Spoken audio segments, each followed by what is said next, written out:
Hi friends, welcome back to Raji cooks.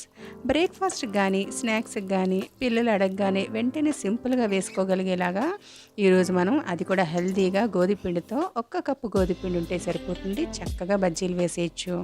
ఒక cup పిండికి 2 spoons వరకు బొంబాయి రవ్వ తీసుకొని అలాగే దాంట్లోకి తగినంత సాల్ట్ వేసుకొని ఒక కప్పు గోధుమపిండికి హాఫ్ కప్ వరకు పెరుగు తీసుకుంటున్నాము. పెరుగు మరీ చిక్కగా ఉండవలసిన అవసరం లేదు, కాస్త పుల్లగా ఉంటే సరిపోతుంది.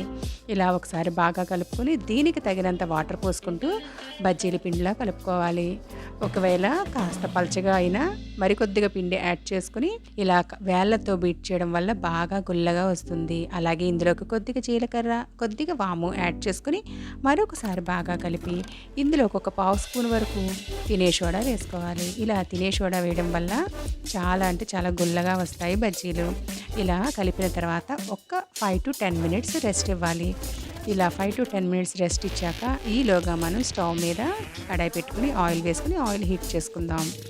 ఇలా ఆయిల్ బాగా హీట్ అయ్యాక ఇప్పుడు మరొకసారి బజ్జీల పిండిని కలుపుకొని ఇప్పుడు ఆయిల్ హీట్ అయిందో లేదో కొద్దిగా ఈ బజ్జీల పిండిని మిశ్రమాన్ని అందులో వేసుకుని చూసుకుంటే ఆయిల్ హీట్ అయింది కదా.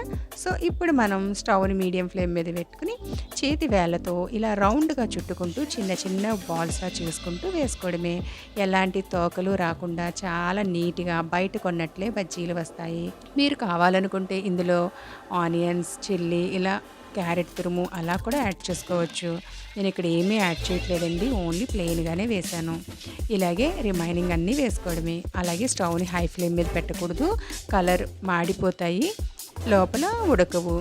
పిల్లలు చాలా ఇష్టంగా తింటారు. ఒకటికి 4-5 అన్నా లాగించేస్తారు, అంత టేస్టీగా ఉంటాయి వాము జీలకర్ర వల్ల. మీకు ఈ రెసిపీ నచ్చినట్లయితే మీరు కూడా తప్పకుండా ట్రై చేయండి.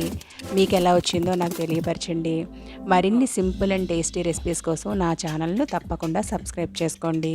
Thanks for watching.